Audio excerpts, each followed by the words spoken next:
Okay, we are picking up with the Cyclops. If you remember, Trojan War, 10 years. 3 years, we're not sure. 7 years, Calypso. Odysseus is finally freed from Calypso's island. He's on a raft. Poseidon has one last chance to get him, destroys his raft, and he winds up with King Alcinous. He tells the story, the flashback. Okay, this is what happened after I left Troy. If you remember, he goes to the Siccones, which our book briefly covers. He then goes to the Lotus Eaters, where we have our first role model and warning. Also, keep in mind, you should be now aware of the assignment for week 3. Got plenty of time to do this, where you basically rephrase an example of a model, or you rephrase an example of a warning. Then obviously explain if it's a model or a warning. And then, most importantly, what is the message being conveyed?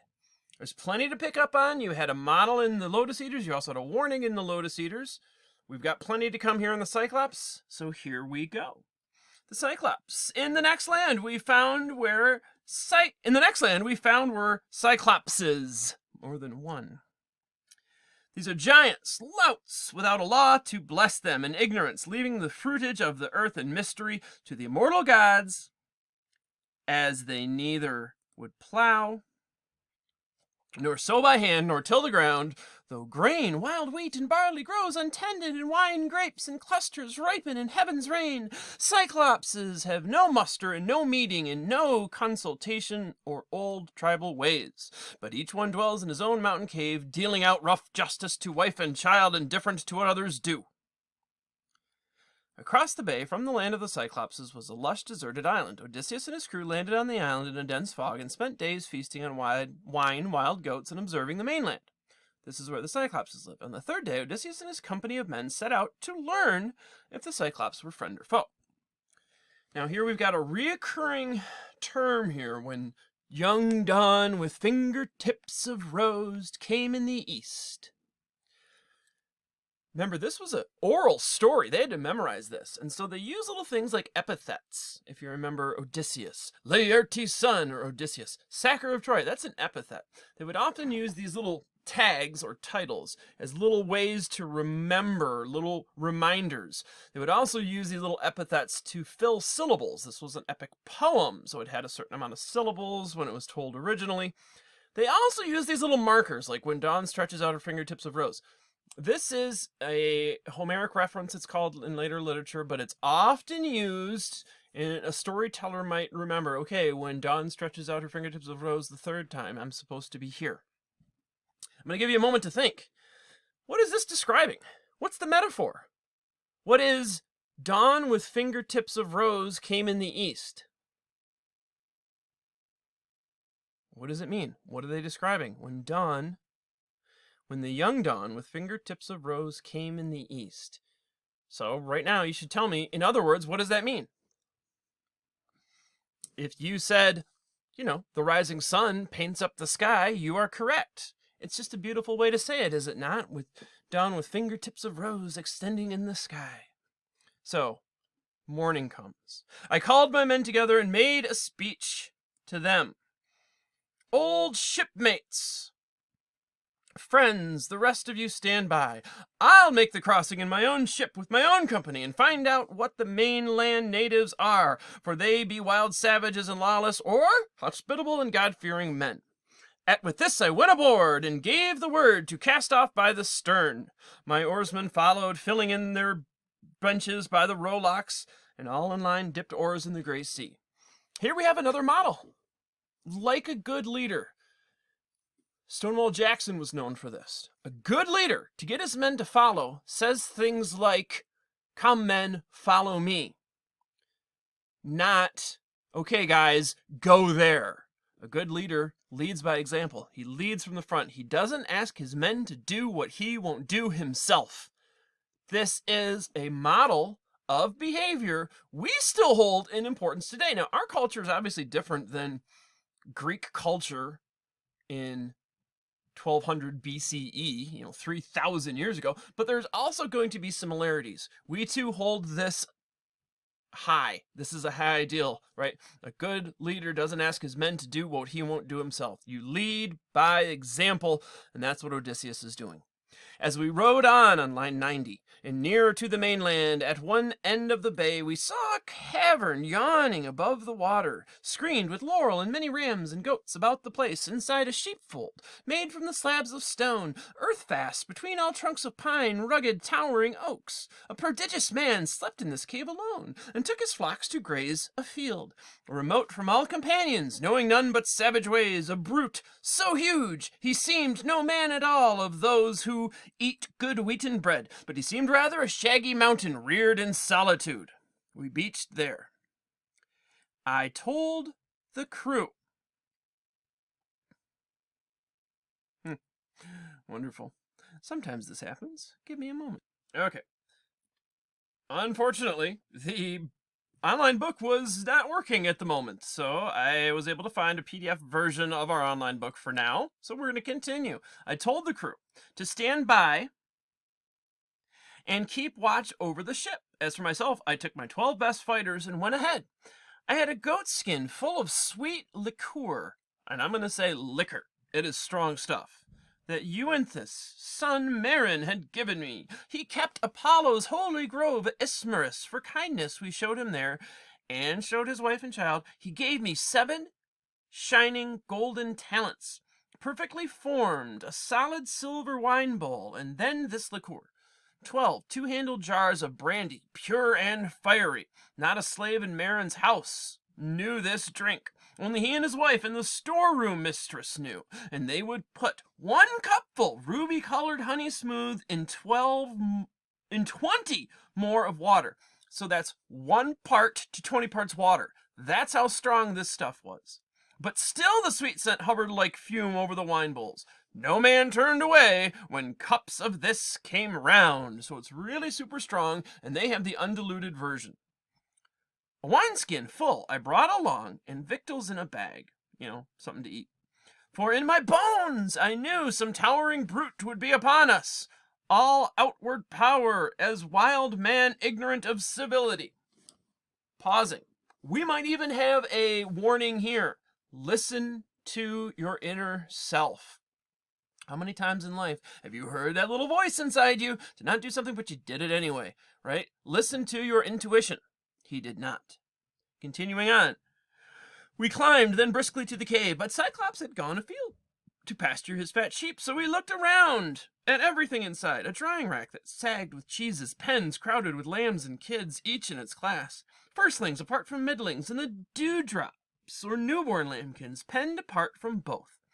Vessels full of whey were brimming there, bowls of earthenware and pails for milking. My men came pressing upon me, pleading, Why take these cheeses? Get them stowed. Come back, throw open all the pens, and make a run for it. We'll drive the kids and lambs aboard. Will we say put out again on salt water? And he says, how sound that was, yet I refused. Here we have basically 2 warnings. Sometimes a leader needs to listen to his men. He's still in control. He's still going to give the command, but sometimes a leader has to listen to his men. Also, if curiosity killed the cat, you can darn well be sure it's going to kill some of Odysseus's men coming up. Sorry for the spoiler. But again, lead a balanced life. You can't be too curious for your own good. Look what's going to happen to his men. Here's a warning. So they said, let's steal some of this stuff and just get the heck out of here. They're in a giant's cave. I mean, they can see how big everything is, so the guy that must live there must be huge. But still he wanted to see. He says, what sound advice that was, yet I refuse. I wished to see the caveman. What he had to offer. So he was too curious. And he says, no pretty sight it turned out for my friends. We lit a fire, burnt an offering, and took some cheeses to eat, then sat in silence around the embers, waiting. When he came, he had a load of dry boughs on his shoulder to stoke his fire at supper time. He dumped it with a great crash into the hollow cave, and we scattered fast to the far wall. I think it's a little bigger for you guys. Sorry about that. Then over the broad cavern floor he ushered the ewes he meant to milk. He left his rams and his he-goats in the yard outside, and swung high overhead a slab of solid rock to close the cave. 24 four-wheeled wagons with heaving wagon teams could not have stirred the tonnage of that rock, for he wedged it over the door sill. This again is a epic simile. I'm sure none of you have ever seen a giant throw a boulder over a cave door. But perhaps you have seen wagons with a heaving team so big. If you imagine the biggest wagons you've ever seen, even that big could not pull this rock. That's how big it was. So now they're literally stuck between a rock and a hard place. They're stuck in the cave. There's a boulder now trapping them in, and they're not big enough to lift this boulder. Literally stuck between a rock and a hard place. So he wedged that rock over the door sill. Next he took his seat and milked his bleeding ewes. A practiced job he made of it, giving each ewe her suckling, thickened his milk then into curds and whey, sieved out the curds to drip in withy baskets, and poured the whey to stand in bowls cooling until he drank it for his supper. When all those chores were done, he poked the fire heaping on brushwood, and in the glare he saw us. "Strangers! Who are you, and where are you from? What brings you here? By seaways? A fair traffic? Or are you wandering rogues?" For all of you D&D players, thieves, "who cast your lives like dice and ravage other folk by sea." We felt pressure on our hearts, in dread of that deep rumble, that mighty man. But all the same I spoke up in reply. Again, a small model here. He is brave. Although scared, he still does what he has to do. We are from Troy, Achaeans, blown off course by shifting gales on the great South Sea, homeward bound, but taking routes and ways uncommon. So the will of Zeus would have it. We served under Agamemnon, son. That's Menelaus' brother. He was the king of Sparta. Was Menelaus. We served under Agamemnon, son of Atreus. The whole world knows what city he laid to waste, what armies he destroyed. It was our luck to come here. So here we stand, beholden for your help, or any gifts you give. A custom is to honor strangers." "We would entreat you, great sir, have a care for the gods' courtesy. Zeus will avenge the unoffending guests." So again, it's common courtesy, it's common custom to take care of strangers. He doesn't believe in that, though.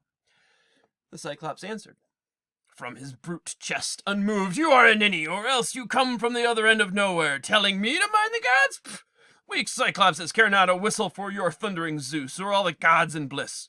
We have more force by far. I would not let you go for fear of Zeus, you or your friends, unless I had a whim to. Tell me, where was it now that you left your ship? Around the point or down by the shore, I wonder?" He thought he'd find out, but I saw through this, and answered with a ready lie, "My ship? Well, Poseidon, Lord, who set the earth a-tremble, broke it up on the rocks at your land's end. A wind from seaward served him, drove us there. We're the survivors, these good men and I." Well, neither pity nor reply came from him, but in one stride he clutched at my companions, caught two in his hands like squirming puppies to beat their brains out, splattering the floor. Then he dismembered them and made his meal, gaping and crunching like a mountain lion, everything, innards, flesh, marrow, and bones. We cried aloud, lifting our hands to Zeus, powerless, looking on appalled. But Cyclops went on filling up his belly with man flesh and gulps of whey. Then lay down the mast like a mast amongst his sheep. My heart beat high, now at the chance of action, and drawing the sharp sword from my hip, I went along his flank to stab him where the midriff holds the liver. I touched that spot when sudden fear strayed me. Here we have a model. Even in battle, you must be a thinking man. So I want to ask you, why?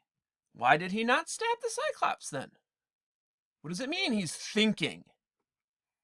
Couldn't he have killed him? He says he could have. So why hold back? A good leader thinks. This is a model of behavior. So why, after he touched the spot, was he suddenly stayed with fear? Continuing on, "If I killed him, we perished there, for we could never move this huge stone that is set across the doorway." Again, stuck between a rock and a hard place. So we were left to groan and wait for morning. That's where we're going to leave off, folks. So they are stuck between a rock and a hard place. They've met the Cyclops. His name is Polyphemus, by the way, and he's already killed some of his men, and he's passed out now after he's had his meal. We will see what happens when Young Dawn stretches out her fingertips of rose.